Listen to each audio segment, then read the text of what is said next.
Hey kids, you're about to listen to a comedy podcast. That means none of this is medical advice. If you need medical advice or medical care, please contact your doctor. Welcome to the Jock podcast featuring Dr. London Smith. He can run for miles and he's done clinical trials. He's the Jock Doc. Introducing your host, Doc. Hello, and welcome to the Jock Doc podcast, where we discuss fitness and health and how to incorporate our modern understanding of science and medicine into our daily lives, but without it being so boring. I'm your host, drlondonsmith.com. I would like to begin by apologizing to our listeners. We've received some feedback about the excessive amount of technical medical terms that I've been using, such as stippled epiphysis and upon a slitted sheet I sit. So I'll try to temper my terminology to a simpler one in the future. Here to help with that is our producer, Cameron. Hi, Dr. London. Hi there. How was your weekend? It was all right. I mean, I didn't, it wasn't all planned what happened, but, it was... Yeah. But you definitely reacted like it was planned. Yeah. So as you know, I've been sort of taking up these clinical trials. I know for the vaccine, people, we're all doing these clinical trials, to try the vaccine. Yes. And so I thought, why stop there? Yeah. Normally I'm giving out the medicine. Because the trials you're going on have nothing to do with the vaccine. You're just interjecting that right now because it kind of sounds like a moral high ground. Well, it's... it sounds like noble and just that you're doing these clinical trials. Yes. I mean, I guess the reason I introduced it that way is because it wasn't even on my radar to do a clinical trial like any of these beforehand. So these trials you've been telling me about are weird, Dr. London. I know the word trial can mean a lot of different things, but A, I don't think a courthouse should be involved. Nope. And B, the hunting time trials that you guys do. Yeah. Where it's like, you're given 3 minutes to bag as many rabbits as possible. I don't understand that part at all. Okay, yeah, and I guess you're not a doctor, I guess is the short answer there, but Damn, son. Yeah, that is true. And I guess I should specify. So some of these clinical trials that I've done are ones where I sign up to be hunted, and then other ones are where someone else signs up to be hunted. So it's not all one thing. You're kind of painting broad strokes here. I want to clarify. These clinical trials are, that it varies by whichever trial. But I hadn't even thought about doing a clinical trial until I kept getting all these advertisements for the vaccine. Well, and it's like that short story, The Most Dangerous Catch. Is that the one where they go hunt crabs at sea? Mm-hmm. So, yeah, they're on this huge fishing boat, and basically one of the crabs is so big that it's hunting the people. So the tables have turned. Right. Yeah, it's one of those things where I feel so unplugged sometimes. Like Yeah. I'm surprised because, yes, we do most of these out at sea in international waters.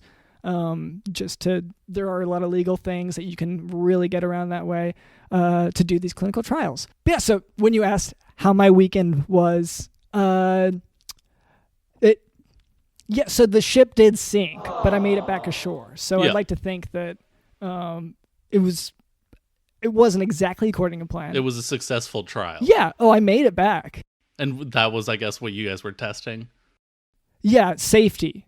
It was a test of safety. Oh, okay. It's different phases of clinical trials. So the first phase of a given clinical trial is going to be safety.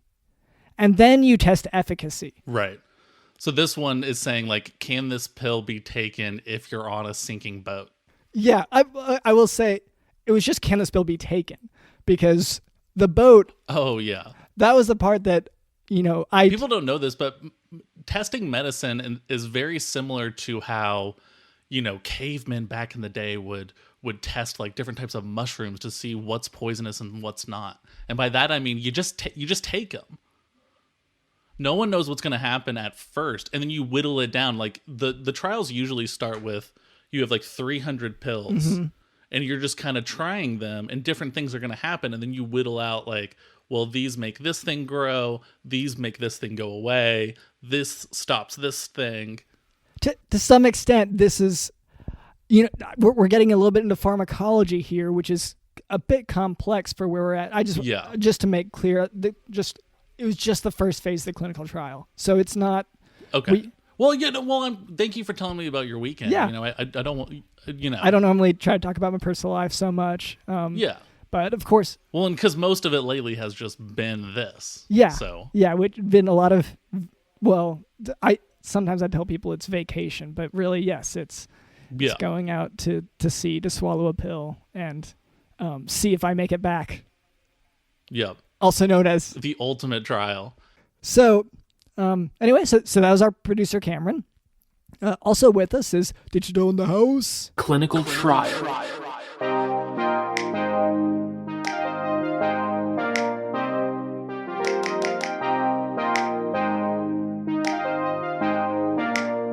Digital in the House. I've been sort of taking up these clinical trials. I know for the vaccine, we're all doing these clinical trials.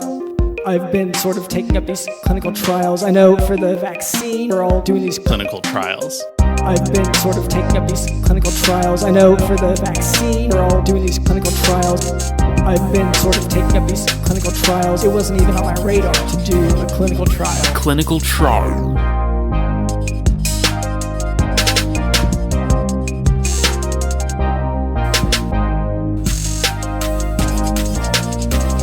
Clinical trial.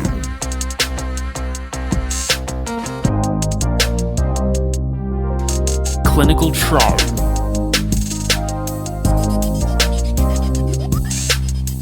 I've been sort of taking up these clinical trials. I know for the vaccine, we're all doing these clinical trials. I've been sort of taking up these clinical trials. It wasn't even on my radar to do a clinical trial.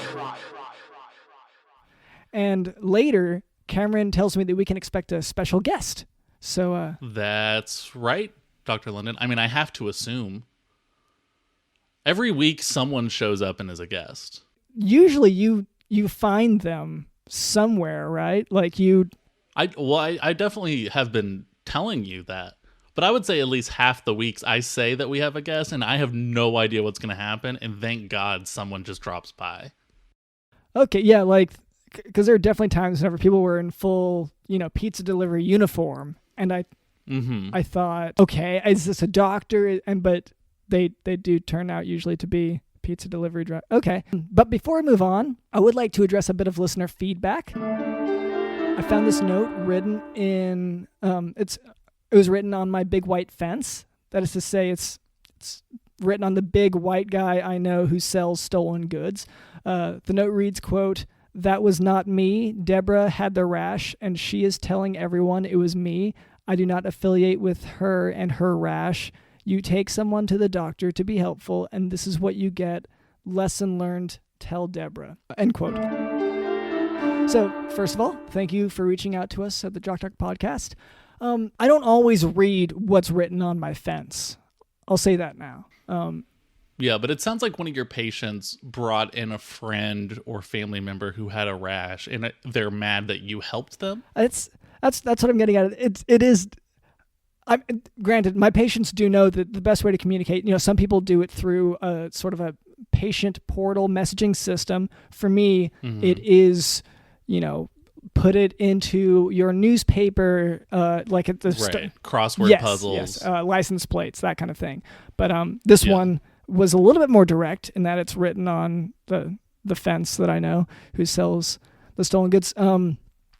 So anyway, I guess they're just correcting me on this little note that I need to make in their chart where so Deborah is the one who has the rash. So yeah, and so I mean they have a good point. Like you always take care of these patients when they come in, but you never even consult their friends and family to see, like, is this actually the best option for them? In terms of my treatment plan? Yeah. Like, she comes in with a rash, but, like, did you even consult any of her friends or, like, her fans? Maybe she has fans of whether or not that rash is an important part of her personality. Right. Okay, I hadn't considered that. I have to feel as if HIPAA could be violated there, but... Not if it's through email. People don't know that. HIPAA only applies if you're like on the phone. Okay. Or if you're in person. But if you email someone, it doesn't matter. Because that could be a hacker. You can't prove that it's not. Are you saying it could be a hacker if it's on the phone, or if it could be a hacker if it's through email? Through emails. That you can just say it was a hacker. Oh, okay. You can do that with anything through You have email. the easy out, is what you're saying. You have an excuse. Okay. Yeah, that's why if I try to break up with someone, but I want to like maybe keep it open, I'll do it through email. So that way, if I want to take it back the next day, I can say that was a hacker. And they'll be like, how did the hacker know so many of the specifics about my family? And then I would say, oh, I don't know. Maybe he must have hacked your journals. Yeah. Okay. I feel like, I mean, that's a lot about your personal. So you've broken up with people via email, just wording it kind of like a spam email just in case? Yes. Yeah, changing font sizes, a lot of click here, but like it's different letters are clickable. Yeah. Like the whole word No, isn't. This does just sound like your average email in general. So it's, I guess that makes sense. Okay. Well, anyway, to that listener, thank you for listening and for submitting your feedback. Now for today's medical topic, cavernous hemangiomas. Cavernous hemangiomas are vascular tumors that are usually small and asymptomatic. They are the most common type of benign liver tumor. So as the size of the tumor increases, as can happen due to pregnancy or use of oral contraceptives, the symptoms increase, and they may include right upper quadrant abdominal pain or mass. This is kind of crazy. I just read a book about this. It was like a spy thriller, but like I just read a book about this. So I might actually interject here every once in a while with my own sort of maybe controversial takes on this subject. Okay. On cavernous, because this isn't a super long subject, but it's cavernous hemangiomas. You've read a book about it, and it was a spy thriller. Yes. This benign liver tumor. Yeah, no, it was. It's got to be like a Grisham or something like that. And I think it was about a guy who was a doctor, but it was also a spy. I don't know. I don't remember a lot of it, but I just read a book about this. So I feel pretty educated on the subject. Okay. You go ahead with your lesson. I'm not trying to interrupt. You're I'm just saying I'm going to interject sometimes with maybe some controversial opinions on this. So complications of cavernous hemangiomas, they're uncommon, but if the tumor is very large, it could rupture, and that could hemorrhage. It could cause obstructive jaundice, coagulopathy, congestive heart failure secondary to a large AV shunt, gastric outlet obstruction, and this is all with most benign tumors. It's like this, where the bigger it gets, the more it can block or obstruct or cause problems simply because of size. Well, and it's interesting that you mentioned that, Dr. London, because if you look at the broader picture of sort of the larger scale of sort of how these sort of medical aspects affect different sized communities, but also sort of the places where... So, and I hate to interrupt you there, because it sounds you're going kind of sort of macro with this idea. I told you it might be a little controversial, and so like I thought this show was a little more free than that, but I understand you don't want to turn people off. I get it. So anyway, for cavernous hemangiomas, you can diagnose with ultrasound or CT scan with IV contrast. Biopsy is actually contraindicated because of risk of rupture and hemorrhages. Most cases do not require treatment. Consider resection if the patient is symptomatic or if there's a high risk of rupture. And once again, that can happen with large tumors. But well, and see, this is an interesting point, because if you focus on you talk about high, but that ends up being sort of a relative when you look at sort of a larger scale aspect of different demographics, and you look at sort of like the different ways they sort of, when you sort of turn it on its edge. So you're, when you sort of I feel like you're maybe going epidemiological about it, but once again, this is it's just a benign vascular tumor in the liver. It's not. It's very interesting. Yeah. Okay. Well, and this is the kind of back and forth that I'm glad that we can have on this podcast freely. Yeah. This controversial back and forth. And like, I hate to interrupt you. Maybe we can return to it, but do you want to move on for now? Yeah, that's fine. Okay.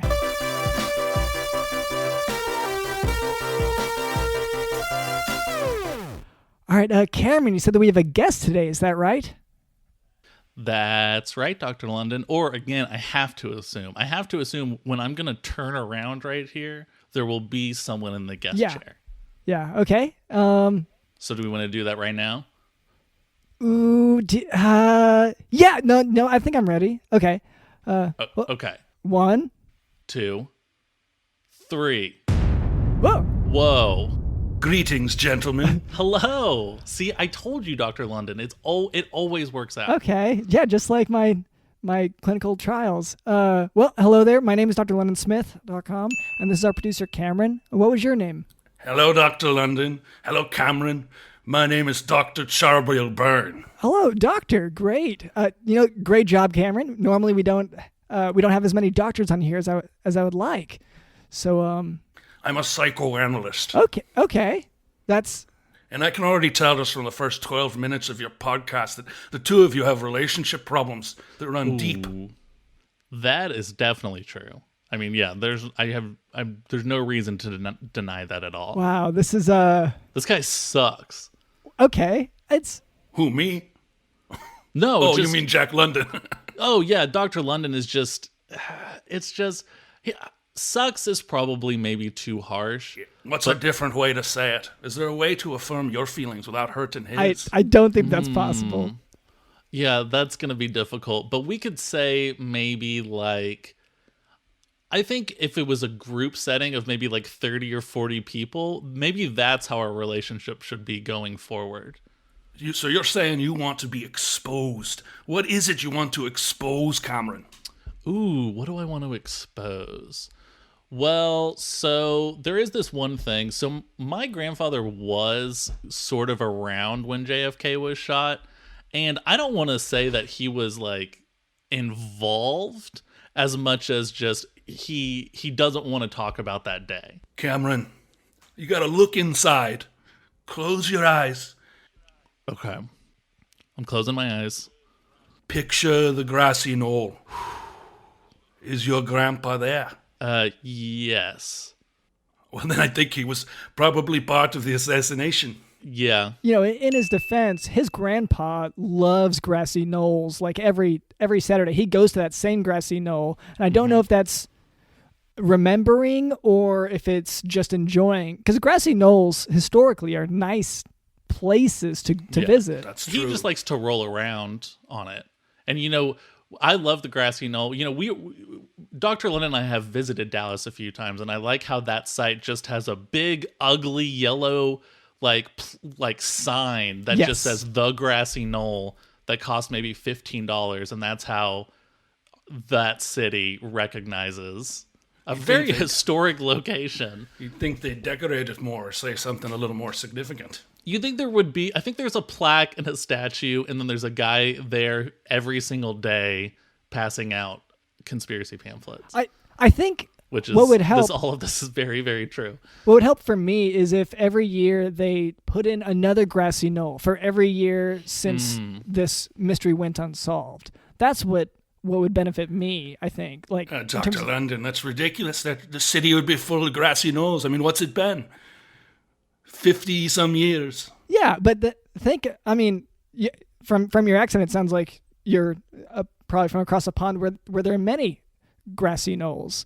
That's true. Ireland's chock full of grassy knolls. Yeah, so what if, we brought a little bit of Ireland, brought that Irish charm to this area where JFK was shot? Yeah. And that's a really good idea. Yeah, see, and I hate to toot my own horn on this, but I've been campaigning on this for a while that let's get more grassy knolls just throughout Dallas. Let's replace some of these streets that are so dark and gray with a grassy knoll. And some of these schools, some of these museums, some of these like bars and restaurants. Yeah, I think skyscrapers. Well, and you think like all these restaurants and stuff have had to remain closed or under weird operating hours because of COVID. But if they were just all grassy knolls, you can't control that. Anything that happens on a grassy knoll is legal, basically, because it's not owned by anyone. Yeah. Yeah, legally. It's natural land. I'm just saying my grandfather was around, probably, and he seems to hide a lot of different things. But what Really? What does your grandpa hide? his drinking problem and the fact that he had probably killed JFK. Oh, those are the two main things, and they may be related. I would say so. I would say that there was probably a lot of the Venn diagram there is pretty kind of just one big circle. But why are we talking about me, Doctor? I want to get to know you. What brings you here today? Dr. Jack London, a fellow doctor, emailed me, and I decided, hell, I'll come on and talk about whatever they want to talk about. Okay, yeah. Okay. So that doctor does... Dr. Jack London and I have communicated quite a bit. Dr. London... It's another Dr. London. Has repeated to me over and over that I should be psychoanalyzed. So, and Cameron, I didn't think it would come today, much less during the podcast. So I apologize because this is on me to some extent. I didn't schedule a formal appointment or anything. Once again, my fault. But I guess... Oh, this is fine. This is great. I think this is long overdue. Yeah, so I guess if we're all... I guess it's time for me to start sort of sharing my things. Yes, share away. That's what I'm here for. Okay, so I guess I'll start, similar to where Cameron started, because both of us kind of have grandpa issues. So my grandpa, he's always denying his involvement in any war. Now, I'm always... trying to honor our veterans and everything, and then I try to honor my grandpa, but he denies having been in any war. And I can't prove it yet, but I'm almost positive he was in a war. Maybe two. Yes. Well, and he's always vacationing in areas where a war just started. Okay, yeah, okay. Yes, this is... He's usually there like the day before a war starts and is there for maybe 3 months afterwards on vacation. Yeah, and it's one of those things where, you don't want to draw conclusions necessarily, especially about your own grandpa, but it is one of those things where, just like whenever you see maybe an ethical or a HIPAA violation by a fellow doctor, you do start to consider maybe it's time to call attention to what needs attention, because accountability is important in medicine. So what are you getting? You're saying a lot of words, but what's your issue here? Your grandfather's too badass for you? Well, like you said, he may be starting the wars. Now, once again, he won't even admit that he's been to war at all. Yeah. And so maybe your suspicion is right, because I'm debating now, did he fight in a war, or was it more of a diplomatic situation where he started the wars? I'm talking about, whenever Russia moved territories all those years ago, or just a few years ago in 2014, the Crimean area, all of that. My grandpa was there. Well, and he was hanging out with like the Archduke Franz Ferdinand. Yeah. Like the day before that happened. I should say that was my great grandfather, but yes, that was right. Yeah. There's like pictures of them. There's like selfies of them hanging out and stuff, which I just thought that was kind of odd. Dr. Byrne's credit here, I am afraid that some of this may be genetic. There's a nature versus nurture aspect, and I was wondering. Dr. Byrne, do you see how distraught? I'll tell you what I see. I see two guys sitting there with deep-seated grandpa issues that they haven't worked out. Your grandpas have caused wars, possibly the assassination of JFK. You got to look inside and see, how does it make you feel that your grandpas a whole history of grandpas are evil men? It just makes me feel like I haven't lived up to my potential. Are you implying that you might try to start a war yourself? No, I don't. That's the thing, is like I don't have the gumption, the desire to put in the effort to pull off like a huge assassination. It's just I'd rather watch TV. You know what I mean? Like I'm lazy, and that kind of bums me out. It makes me feel bad.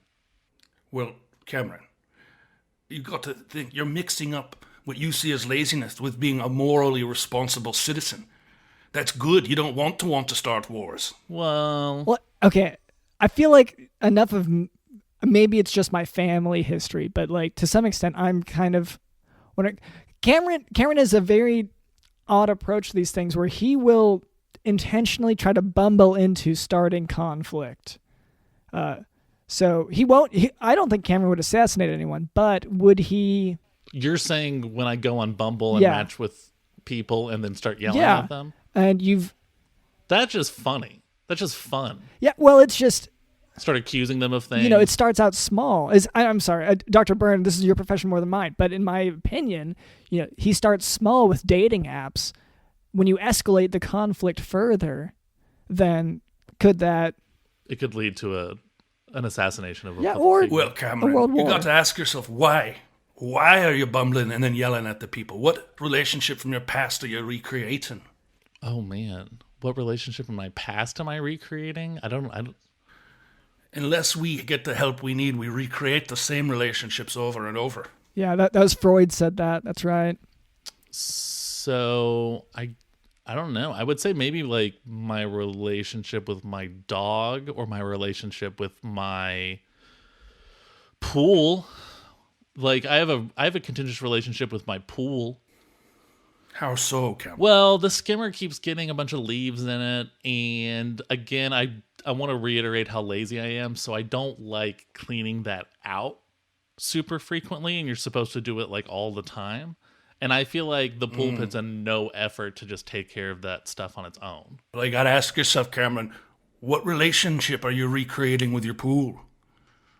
What significant figure in your life was messy that you couldn't clean up because of your laziness? Wow, okay, this is big. Yeah, this is huge. Okay. I guess my relationship with Dr. London. Exactly. It's true. I'm constantly trying to fix him and fix just whatever the hell's going on over there. And I don't like swimming in his pool. And yeah, it's mostly pool related. It's mostly dragging him in the pool and then sort of trying to teach him how to swim that way. People say like the best way to teach someone how to swim is just throw them in the pool. I keep doing that. Dr. London keeps saying, I know how to swim, but it doesn't fix anything, doctor. I don't know what I'm doing anymore, you know? You got to ask yourself, where does it come from, this urge to repeatedly throw Dr. London in the pool? What is it that you're covering up with this addictive behavior to tossing Dr. London in the pool? Yeah, teaching me to swim, I would think that's more of an excuse since you know that I know how to swim. And like at bet, like I'm holding electronics sometimes, but aside from that, it's pretty just annoying. Yeah. So what is this underlying issue? I guess the feeling I'd be having is anger. Okay. And usually hunger, because sometimes he will be eating something and I don't want to take it from him because that would be rude, but if I make it wet and make it where he can't eat it, then that makes me feel good. So you enjoy eating wet food? No, I don't. No one eats it, but it's just the fact that I'm taking it away from him makes me feel really good. And that's just the foundation of our relationship. I think that's something really special. I would say maybe you don't have to be embarrassed about the times whenever you have given in and eaten the wet food. I don't think that's, it's not like you do it every time, but whenever. Well, yeah, if it's like a cookie or something that you would like dip in milk, yeah, who cares if it's just soaking wet and it's just sort of a pile of mush that I'm scooping into my mouth. Like a baby, Cameron. You're trying to revert scooping mush in your mouth like a baby. Whoa. That would explain a lot of my recent behavior. In terms of I throwing fits in restaurants. I threw my keys at the waitress the other day. Yes, you're reverting. And just because I was cranky. And, I watched Peppa Pig for like 13 hours. And it was just the same episode. That was yesterday. You fully reverted. Is that good? Nope. You're not saying if any of this is good or bad. That's not my job to morally judge. I'm here to draw out of you the answers you know are true deep down. Okay, so I'm comfortable with all of this. Well, then I guess you don't need therapy. Yeah, wow, I refuse to change. I guess I should have probably stated that up front. Dr. London, though, he needs to be fixed. Yeah, I guess I'm glad that we've been focusing on Cameron because it's made it easier for me. But the reason why you're here is Dr. Jack London, really impressing it upon you to seek me out. And we could just talk about Cameron's pool thing, though. Like, that sounds easier than... Wait, I'm confused. Are you Dr. Jack London or not? Oh, okay. No, I'm not Dr. Jack London. I'm drlondonsmith.com. But you're friends with Dr. Jack London. But you're friends with Dr. Jack London. That's right. Yes. Okay. Yes. And so, and I understand how confusing it is because we are both Dr. London to whatever extent. Yes. But well, that's something you might want to think about, Dr. Smith. So having a first name like London, think about the significant weight that carries with it. One of the greatest cities in the world. That's true. The British Empire and all that, and I've, then the history of colonization, and that's okay. I guess maybe this is the point that we need to get at. So, a lot of people just are named normal names. For me, I bear the burden of the militaristic conquests that. Colonizing places and you're imperialism, taking on the sins of the city of London. You feel that weight. That's right. Jack the Ripper. Yes. Yeah. Pierce Morgan. Yes. That's probably the heaviest of all the burdens. S Club 7. I don't know what that is. It was a pop band, a British pop band that I think had one song basically in 1997. Okay. And Dr. London, I have to imagine you feel that kind of like pressure. Yeah.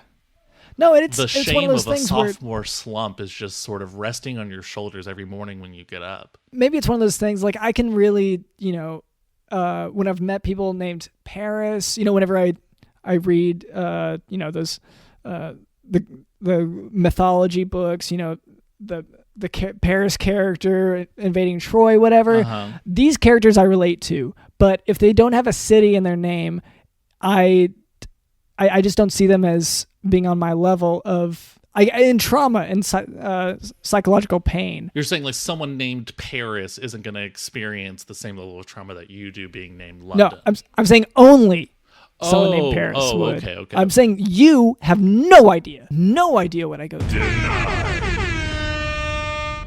No, and I don't care to learn. Nope. I have zero interest in gaining knowledge about you or anything like that. Yeah. So it is one of those things where Dr. Byrnne, is there a way with your patients? Have you had any patients before who were named after cities and bore the burden? Any New York. Anyone named New York? I had a patient named Chicago Jackson. Whoa. Okay. He wound up in the loony bin. Yeah. But he was unwilling to work in therapy to deal with the weight of his name. Okay. But I got to say, just from this brief time observing you two, Cameron, I don't think you're putting in 50% of the relationship. Absolutely not. Oh, you're totally aware of that. Oh, yeah, there is no way that I would put anywhere close to 50%. I would say maybe I'd cap out at like, I don't know. I don't want to say 10 because I think I can give a little bit more than 10%, but I definitely not more than 14. I would say 13%. And taking away percentage if you can. Yeah, if we could minimize that, that would be awesome. If we could get down to 0, that would be... But also... Dr. Byrnne, I don't know anything about you. Like, why am I trusting, like, changing my entire worldview in my relationships with people? Can I, talk to Dr. Jack London. He'll vouch for me. Who are you? Like, you come from clearly someplace that's not here, right? I'm from Ireland. Okay. Oh, that's right, because of all the grassy knolls that you roll around in. That's right. And I'm a board-certified psychoanalyst. So, and then the way you keep saying psychoanalyst, I don't like that. I don't know if that's specifically sort of a British thing, but are you... I'm Irish, don't call me British. Irish thing. Are you psycho? No. I mean, if you've talked to me, I seem perfectly fine, don't I? Yes.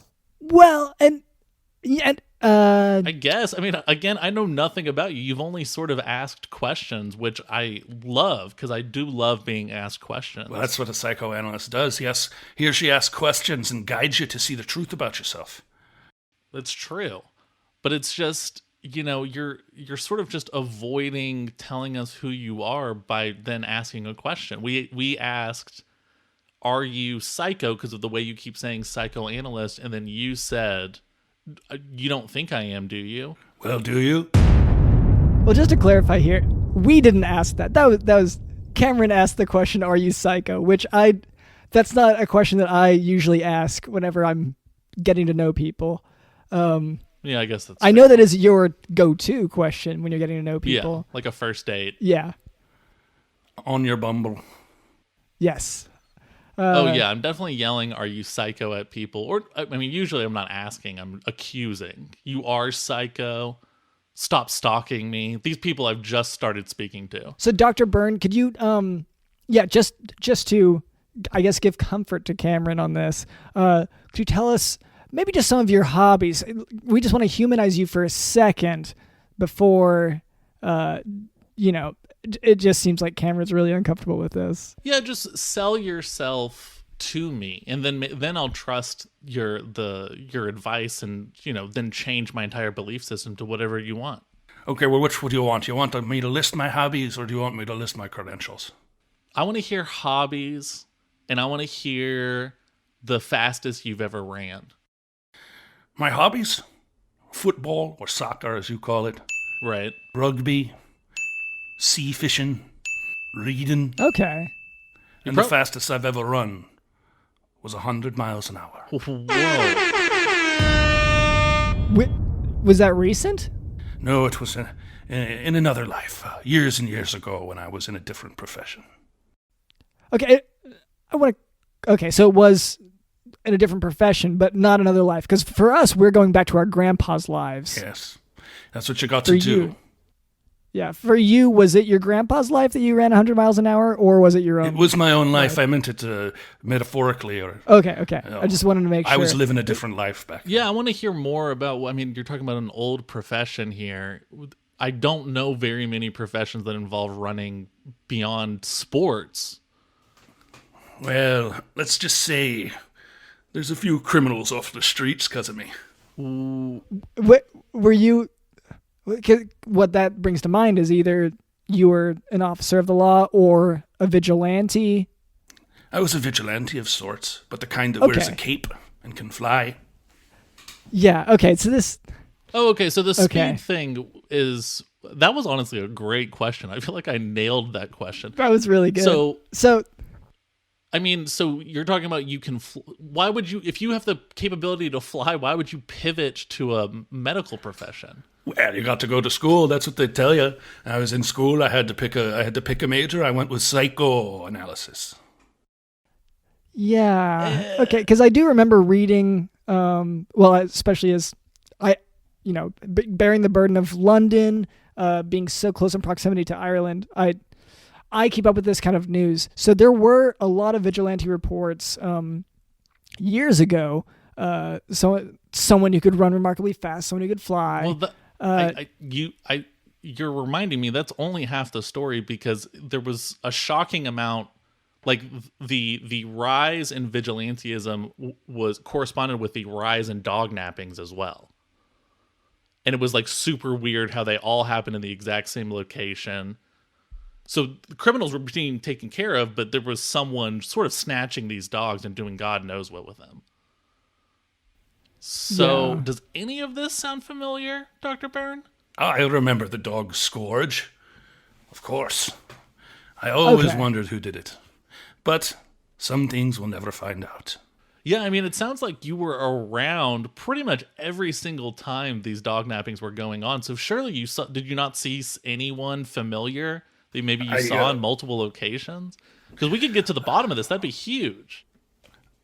Listen, I did witness a few dog nappings, but back then, there was nothing I could do about it.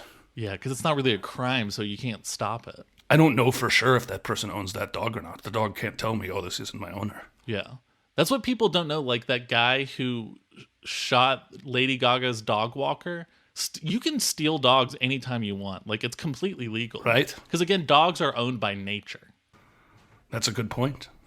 So yeah, it's also that's your position on kidnapping as well. Yeah, that because humans are also I would have to disagree with you there. I no, I also disagree, but I'm just saying Cameron's position is taking anything or anyone from a given place is okay because of nature. Well, you're just Yes. moving matter. That's all you're doing is you're just moving atoms from one spot to another spot. And to say that that's a crime to me, to me that sounds crazy. It sounds like we're living in idiocracy or something. Dr. Smith, I think you might have to face the fact that the person you've decided to partner your podcast with is a sociopath, also known as a psychopath. That's what I've psychoanalyzed. Oh, so you call yourself a psychoanalyst because you try to find psychos. That's right. I was sniffing you out the whole time. Oh, so and all those Dr. London, those times whenever you said still a vigilante. He's trying to hunt future supervillains by sniffing out the psychos. Yeah, whenever you said vigilantes also have day jobs usually, right? Yeah, I guess so. But I figured the flying things you could monetize that really easily, so I guess I didn't question it that much. Yeah, Just feels like doing it and posting it on YouTube would earn you an infinite amount of money forever. But I could be wrong. I'm not in it for the money. I'm in it for seeking the truth.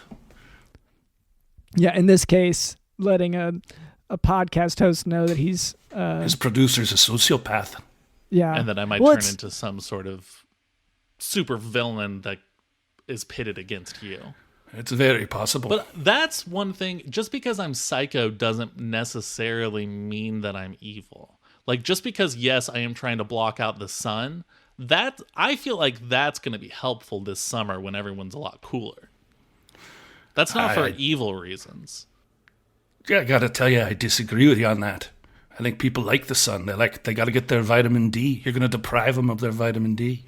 No, because you can get vitamin D from oranges, and cuties are so popular right now. You know what I mean? Like mandarin oranges are so cool. That's a good point. So I hadn't thought about that. I think it's all gonna be fine, and just it's so hot when it gets hot. You know what I mean? So I just think, temperature goes above 75 degrees, sort of a shade thing. It's kind of a big umbrella, comes out, blocks the sun. So, and then it's like dark for 6 or 7 days after that to just cool things down a bit. I mean, Dr. Smith, then it opens back up. It's like a superdome. I think your podcast producer is some kind of evil genius that needs to be brought to justice. Yeah. It's and to be clear, I don't have the mechanisms for this. I'm more of a Steve Jobs idea guy, and I have not been able to find my Woz. Who can he's done actually a lot of, do the things. He doesn't have means. Most of what he has a lot of projects that he's undertaken. For regular listeners to the podcast, he has a lot of these projects that go on. See. A lot of these ordeals that he goes through, but he just doesn't have the funding, aside from what he siphons from me. He doesn't have the funding to pull off blotting out the sun, blowing up the moon, threatening governments. And again, I'm a big picture guy. Ideas. I thought of the iPhone before that even came out. Like February 2007, I said, what if a phone could be an iPod? Yeah, you were there. Dr. Smith, can you confirm this? Well, I don't want to. Okay. You don't want to enable me? Do it. Enable me, bitch. All right. Let's not use that kind of language. Let's keep this civil. Sorry. Yeah. What's another way to say that? Yeah, Cameron. Maybe what's another way? Enable me, bastard. Well, Dr. Smith, did you know your father? With all this focus on my grandfather, I hardly. I had a very loving father. Oh, all right. There you go. Well, then you're not the bastard. Okay. Yeah. So Cameron, doctor. Remember we talked about this. Doctor is the term we use. Doctor. Okay. Doctor. London.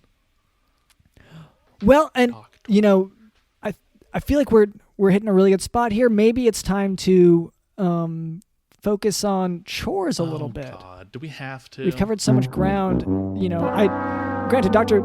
The second we start to figure out your messed up brain, you want to pivot to something else. Yeah, well, it's just, and it's, we all work within our means, and I I think it's just good for clean house, clean mind. Dr. Byrne, am I the only psycho person in this room right now? That would be my belief. I believe that Dr. Smith has some deep-rooted problems with his willingness to work with you, and you're the psycho. It's essentially an abusive relationship. Yeah, but if it's sort of two sides, if you think that a psycho would need another psycho to be friends with. I don't agree with you. Scientifically? I think psychos find someone to latch onto that will make a podcast for them to produce so they don't have to do it themselves. Yeah, that is. I mean, I am producer Cameron, but I don't really do any of the work. It sounds like this DJ Dylan does everything. Yes. Yeah, DJ Dylan does does true. most everything, and then Dr. London does everything else. And you're just here. I'm an ideas guy. I'm a big picture guy. Was the podcast your idea? Ooh, so I didn't have that big picture idea. So you did, but I have. What we're getting to the bottom of here is you do nothing, Cameron. You do nothing for the relationship. And I would say, whenever he says he's an ideas guy, he doesn't share them. Yeah, if you don't put them into the world, what's the point? Oh, he just thinks of ideas sometimes. Yeah. Well, and then sometimes it's mostly just dreams, so I don't even remember them when I get up. 5 minutes later, it's like, oh, what was I dreaming about? And so that's most of, I think, what I do to the podcast. You're an ideas guy when you're unconscious. Yeah. Well, Dr. Smith, I think you and DJ Dylan need to really take a close look at your relationship with Cameron and figure out how you want to realign it. Yeah, I mean, I guess most of what Cameron usually does is find the guest, and it sounds like you were a referral from Dr. That's Jack right. London. So even that. Yeah. So even that. I guess it is something to really re-examine. And Cameron, maybe you could try to help right now. We got a chore to do, right? Fine. I can do this. Can be part of my 13%. Yeah. Could you explain the chore wheel? Sure. So for our listeners who are unfamiliar, Dr. London and I, because of our laziness, have neglected a very, very long to-do list. We haven't taken out the trash in months. We haven't fed any of the cats. I don't know what they're eating, but I have to assume it's one of the other cats. And we started a farm, but we didn't. Our next thing on the list to do was to buy, half of the animals and the feed and everything, so they're wandering around. It's been pretty awful. So we to knock off some of these chores that we have to get done, we created this huge chore wheel that we spin every single week, and whatever chore it lands on, we have to do.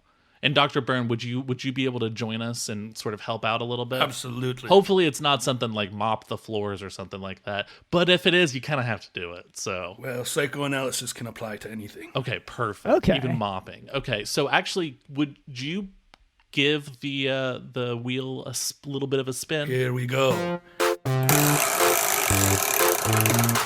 Okay. Oh no, not this one. Okay. No, I knew this would come up, and I was, at this point now, I'm wishing it was mopping the floor. Yeah. Well, the mayor's been hounding us about this one for a while.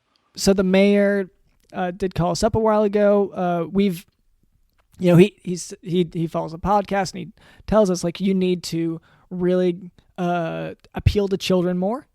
And I know our he basically marketing said is to that children. most of the children in this town are hoodlums and little brats, and he said that we need to maybe put out more material that teaches them how to be not so bratty, basically.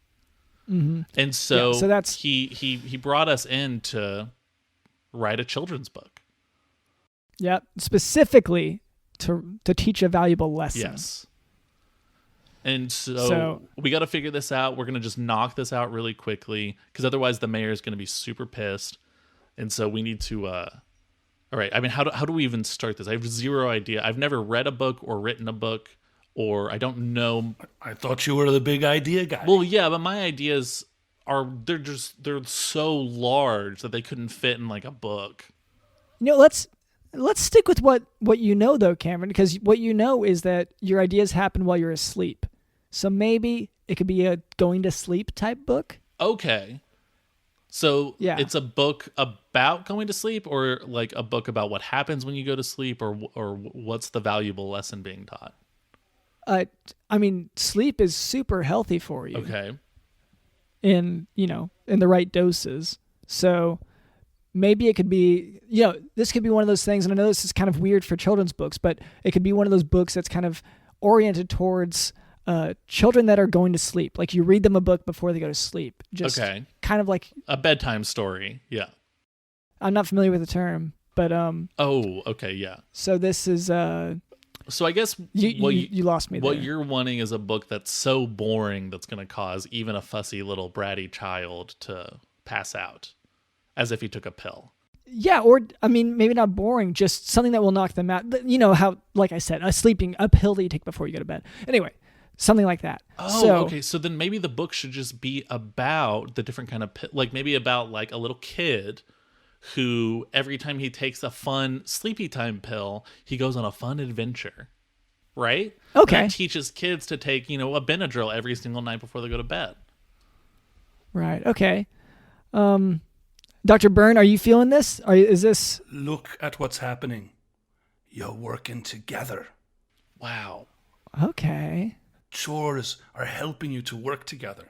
Haven't seen you two get along that well in this whole 40-some minutes we've been together. Okay. Yeah, maybe this is the way. What brought us together is child Ambien. That's right. Okay. So, I guess these books don't have to be so long because they are for children who. Yeah. Well, let's title it first. Yeah. So title. How about like I take the same pills as mommy and daddy? Okay. Yeah, and once again, I don't see or interact with children that often anymore. So it's, I'm going to go a little bit on your expertise. So medically I can't speak to this so much, but. Sure, yeah. Okay. So from my experience, kids and Ambien are a great combination, and it helps them sleep, and they sleep for like 36 hours every time. Okay.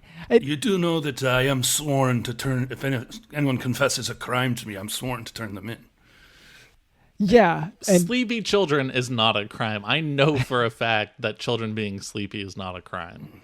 All right. You should not throw these kids in jail just because they're so sleepy. You think that children would be imprisoned? Yeah, there's no reason to arrest these kids just because they're sleeping for like 36 hours at a time.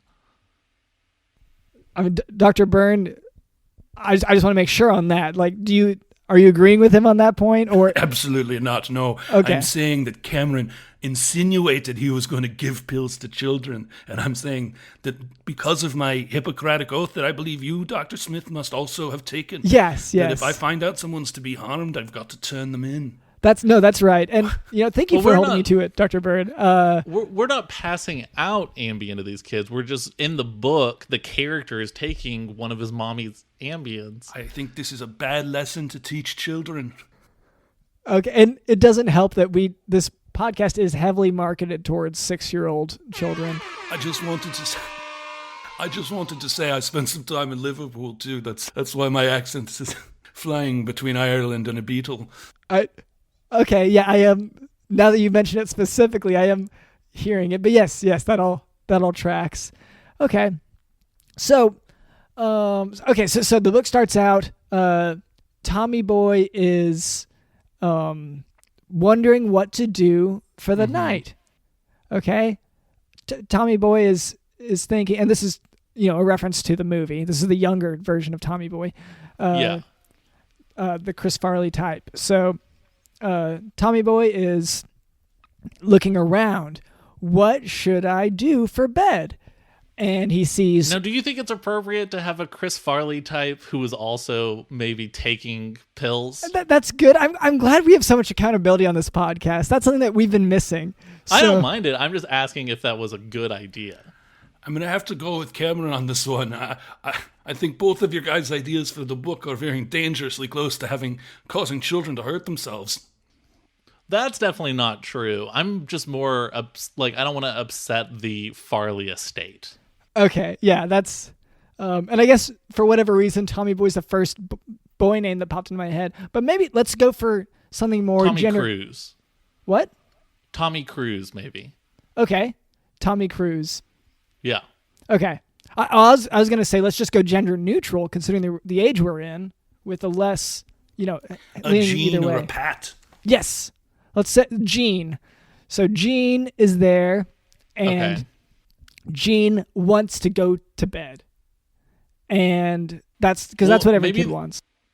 Well, I was going to say, I mean, kids typically don't want to go to bed, Oh. right? No, I didn't realize. I just remembered, like, I know how much I want to go to sleep sometimes, so I assume. Okay, so they don't want to. Okay. I thought that was the point of this book, was to encourage kids who Yeah. don't want to go to bed. No, okay. So, And so maybe it's like a fuzzy kid who doesn't want to go to bed, but then maybe like some sort of a creature or like a demon or something speaks to him. A demon? What are you talking about? You're going to scare the hell out of these kids.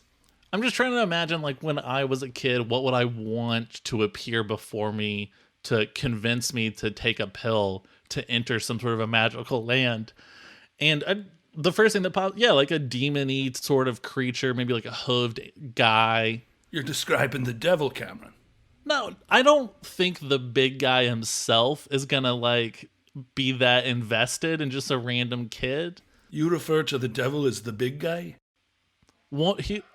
Yeah, sometimes. You sound like you're personal friends with him. No, again, I feel like too important, too busy. There's no way. So Jean is Jean is being told by his parents, who we're going to put, maybe we'll go in a different direction. His parents have Jean, the human child. Their parents have halos around them, Okay. and they are saying, maybe it's time for bed. And then Jean says, okay. Does this sound good? That's it?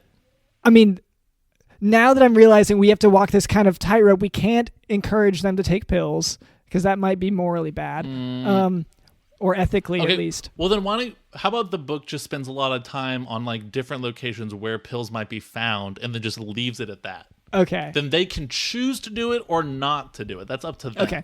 So Jean looks up at the cabinet, where the medicine cabinet. And then it says it's usually in one of the side ones.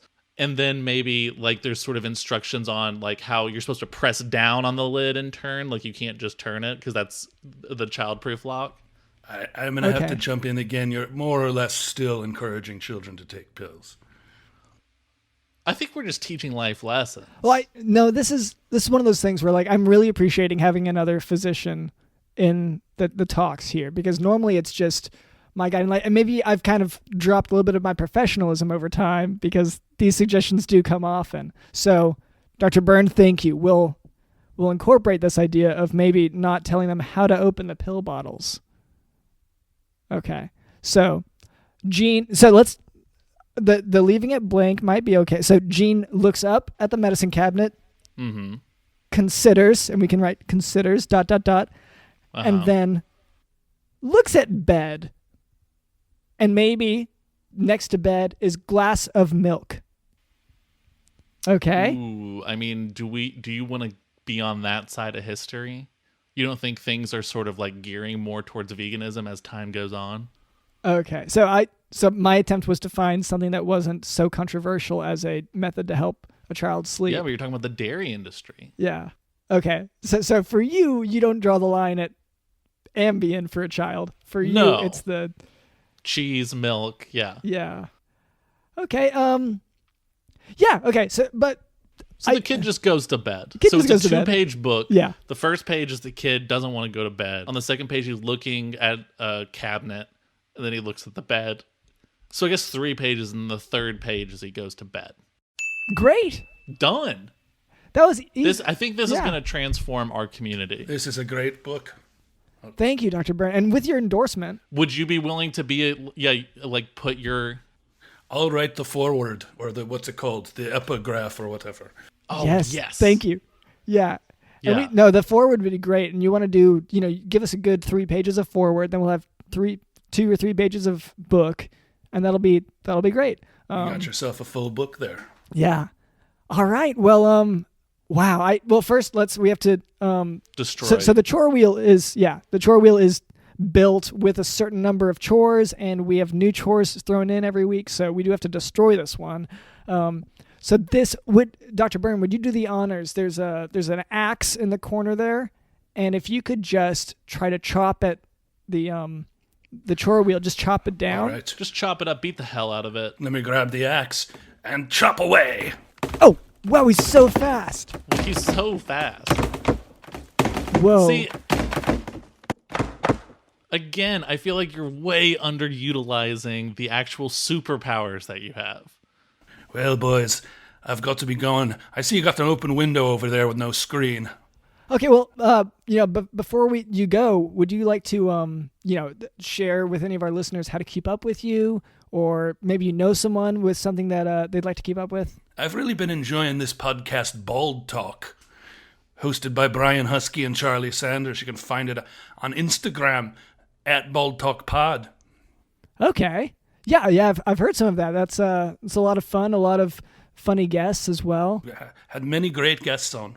Thank you for coming on the podcast, Dr. Charbriel Byrnne, and thank you, and for all the lives you saved as a vigilante, for all the criminals you put away. It's no problem. I do it for the good of humanity. And yeah, maybe just if you're around town, maybe just keep an eye out for those missing dogs, because just keep an. I know nothing about that, but sure, yes, I'll keep my eyes open. Okay, great. That was a strong denial. But okay, so and thank you to our producer Cameron. Thank you to Digital in the House.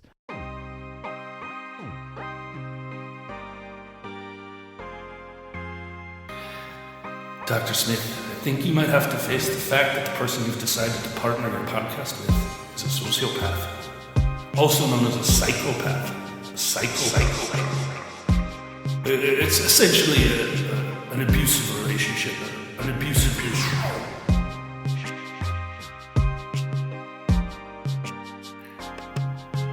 It sounds like this DJ Dylan does everything. Yes.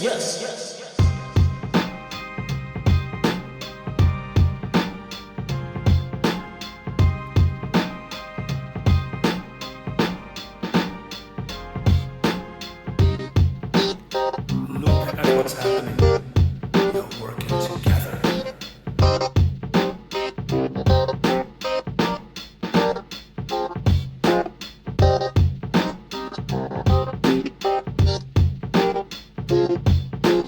My name is Dr. LeonardSmith.com, and this has been the Jock Doc Podcast. See ya.